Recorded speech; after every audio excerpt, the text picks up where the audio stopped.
রাজনৈতিক দলগুলো এখন চাইছে যে মিনিমাম সংস্কারের পর একটি নির্বাচন দেওয়ার জন্য। তবে যে ছাত্ররা আসলে নেতৃত্ব দিল এই অভ্যুত্থানে, তারা চাইছে যে সম্পূর্ণ যে রাষ্ট্র ব্যবস্থায় জং ধরেছিল সেটির পুরোপুরি সংস্কার, তারপরে নির্বাচন। আপনার কি মনে হয় কোনটা আসলে করা উচিত?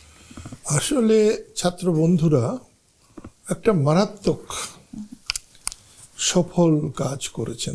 শেখ হাসিনার নেতৃত্বের আওয়ামী লীগ, আমি সাধারণত এটাকে হাসিনা লীগই বলি, এখানে কোনো নেতৃত্ব গড়ে ওঠে নাই, কোনো ব্যক্তিত্ব গড়ে ওঠে নাই। এখানে শেখ হাসিনার কর্তৃত্ব নেতৃত্বই হচ্ছে শেষ কথা। এবং যেখানে দেখা গেছে যে তাদের প্রচুর দুর্নীতি আছে। তাহলে কি ৭৫ পরবর্তী সময়ে শেখ মুজিবুর রহমানের আদর্শের কোনো দলই ছিল না? যদি আওয়ামী লীগ বলা যায়, শেখ হাসিনা যতক্ষণ ক্ষমতায় না গেছে ততক্ষণ পর্যন্ত আদর্শের দলই ছিল, এবং ক্ষমতায় যাওয়ার পরেও ২-৪ বছর নিশ্চয়ই তার আদর্শের দল ছিল।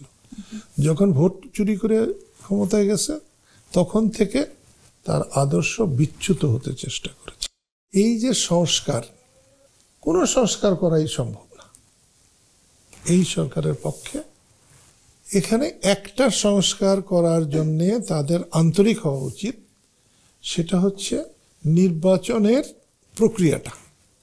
মানুষ যে ভোট দেয়, ভোটার সঠিক ভোটার, ভোট কেন্দ্রে গিয়ে মানুষ যাতে ভোট দিতে পারে, সেই পরিবেশগুলো, সেই সংস্কারগুলো করা দরকার, যেটা আগের সরকারগুলো এটাকে নষ্ট করে ফেলেছে। শেখ হাসিনা একটা সময় আপ্রাণ চেষ্টা করেছেন কিছু ভোটার ভোট কেন্দ্রে যাক, তার আহ্বানে কোনো ভোটার ভোট কেন্দ্রে যায় নাই, এমনকি আওয়ামী লীগের লোকেরাও অনেকে যায়নি।